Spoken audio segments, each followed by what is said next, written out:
I do think that the operators are struggling. I mean, as you well know, we've been doing a lot of work on this at BBGA, but Brexit was already causing problems with these operators.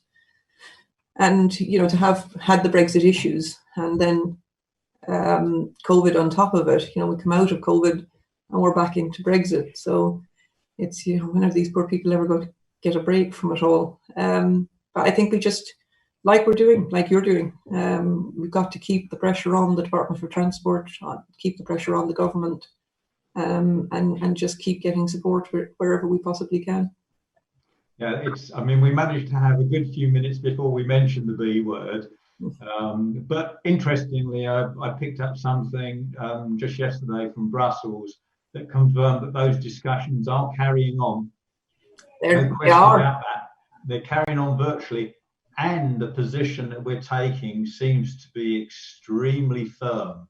We are saying that it's the 31st and that we're leaving EASA, and there doesn't seem to be any softening on that. So I don't know what you think about it. Well, I do, but what do you think about it? The polite version. I think it's a mistake, quite honestly. I think coming out of EASA is a bad idea. In terms of, whatever your view of Brexit, I think one of the things that Europe has done incredibly well is aviation security and regulation. And it's obvious. We're not one country when it comes to aviation. We need to have these rules and regulations. I think that probably the majority of the industry would agree that moving out of EASA and back to an ICAO system or a Swiss equivalent, what the reality is that you lose a lot of the freedoms. Even if we went the Swiss route, I think they have the 5 freedoms, don't they? Yes.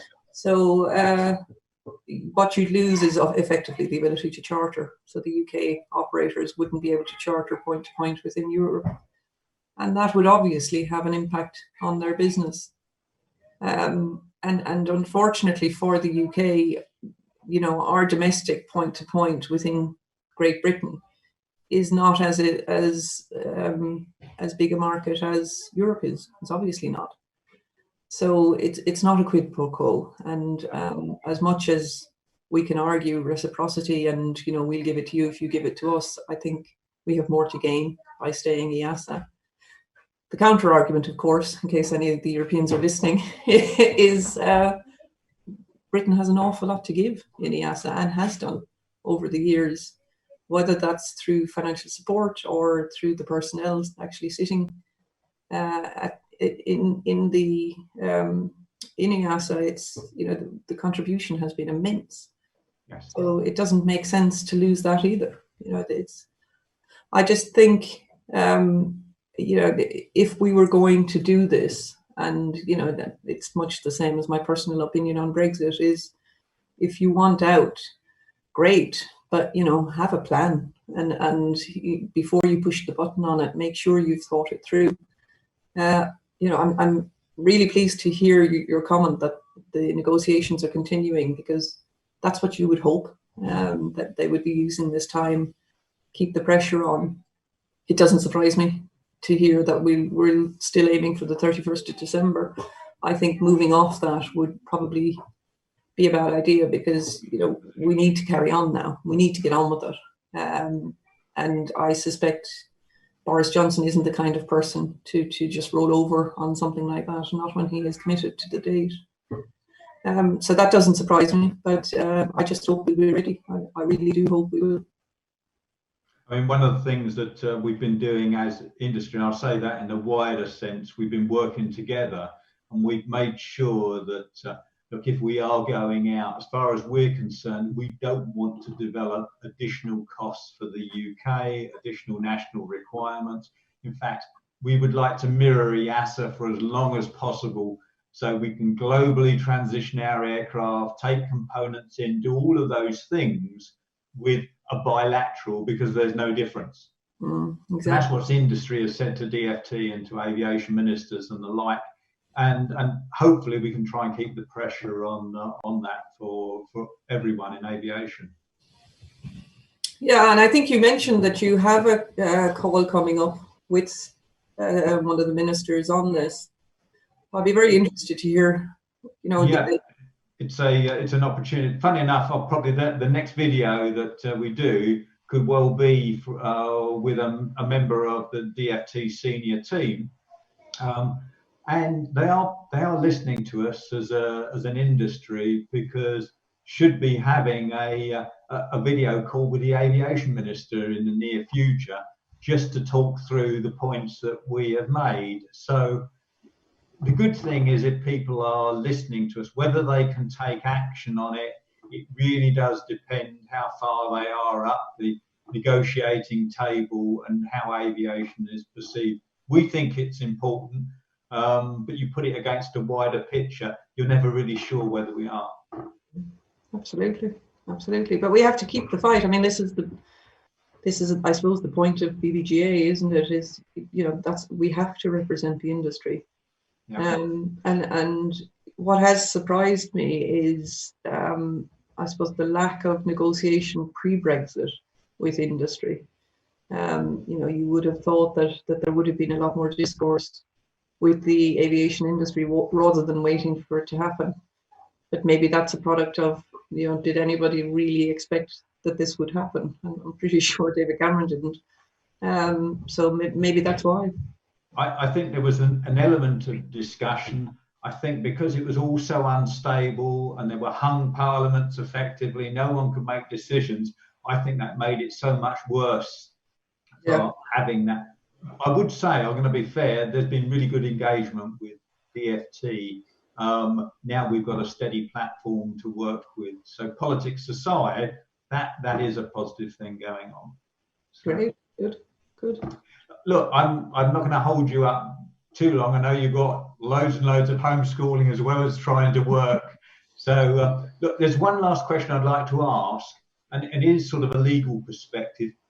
Is there anything that the members and our industry should be thinking of as we start to wind back in, from your perspective, from that legal perspective?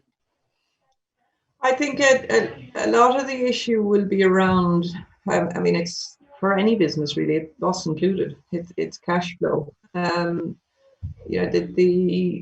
So for example, if you take the operators, they tend to work from operating funds. So the owner of the aircraft asks them to manage the aircraft, put it out on charter, do whatever they want them to do. And to do so, the operators tend to take upfront payment of estimated 3 months in costs and expenses. And that's fixed costs and operational costs.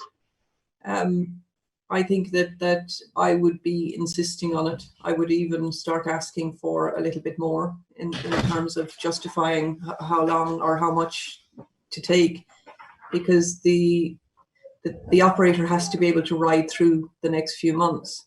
And having that money up front is obviously going to make a huge difference to them. Yeah. Other than that, I think it's probably a good time to look at your contracts. It's probably a good time to analyze your working relationships, because who knows, you may well need to call on those contracts, and that's kind of the beauty of a contract. It should be just put on a shelf and forgotten about, and your working relationship with your contract party should be so good, ideally, that you don't have to pull out the contract. We're living in a different world and we don't know what's coming, so it probably is a good time to look at them and just get yourself ready if something does happen.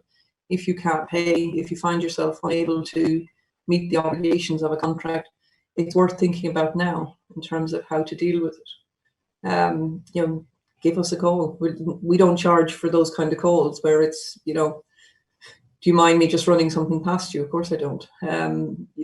If I can give you direction and help you with it, of course I will. So I think that's a lot of it.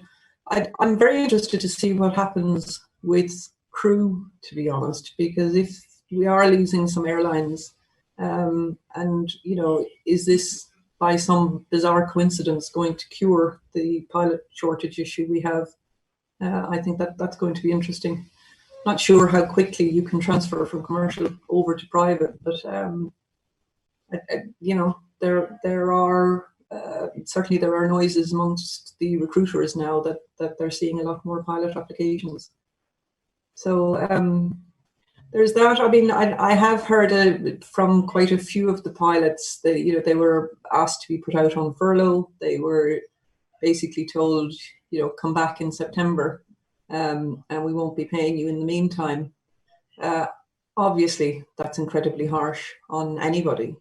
That's their livelihood.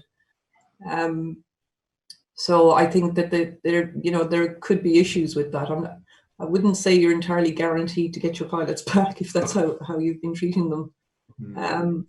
But again, it comes down to necessity. It's, if a business needs to survive and it needs to make cuts to do that, then that's what they're going to do. And that's the right thing to do, to save the employment of the majority over, the one or two that could be let go. I suppose, in answer to your question, is it really depends on how long this goes on. Because, if we come out of it, I think there's some noises this morning about us coming out of it in June. If that happens, I suspect everybody will be able to just carry on, and there will be losses along the way, but that is probably a period of time that we can hold it. I think once it gets beyond that, then that's a problem. And if you're getting beyond June, you're heading very close to December. And that's where I would really start to worry for the UK-based operators and 145s and all that. I would be preempting it now. Still surprises me how many people have not yet approached their dealings or how they'll deal with Brexit. I mean, from what you were saying just now, it's happening. And now is the time to do something about it. Unfortunately, it is happening. I think what a lot of the attitude has been, well, surely we'll get to the 11th hour and it will all be fine and we'll have some sensible agreement. Yes, hopefully, but there's no guarantee. There's no guarantee that will happen. It may well be that we fall out of the EASA. It's a whole new world then. And it could be driven by that very fact that everyone's in a difficult position, that they don't have any wiggle room, and therefore they get a little bit selfish and maybe a little bit nationalistic in behaviours. So we shouldn't assume anything, and we should take your advice and really start to look at it now. I really would. I think everybody does it. We do it ourselves. What impact is this going to have on us as a law firm? Probably not as much as you'd think, because, as I said earlier, a lot of the work we do is international anyway. And we will still continue to be compliant. I mean, we have an office in Shannon, so I'm Irish qualified. A couple of the others are also European. So, we will still comply with that. We will still follow the European regulations. It's going to make our life a little bit more hideous, to be honest, because we'll have UK regulation and European regulation to deal with just because it's aviation. You have to know both. So that's going to get a bit tougher, but it just depends what the UK do. They're saying we just carry on for a couple of years and then they will start to introduce gradual changes to the law. The reality is it's actually a lot more instant than that, because we lose the European Court of Justice. And the precedent case law at the European Court of Justice, are we saying that's still persuasive in a UK court or not? So, these are all the questions that we're hoping will be answered soon. Yeah, and you won't find it till you test your first one, will you? That's exactly. You don't want to be that test case. All right, Lee. Thank you very much for your time today, Aoife. It's been most informative, and I'll let you carry on. Thank you very much. My pleasure. Thanks, Mark.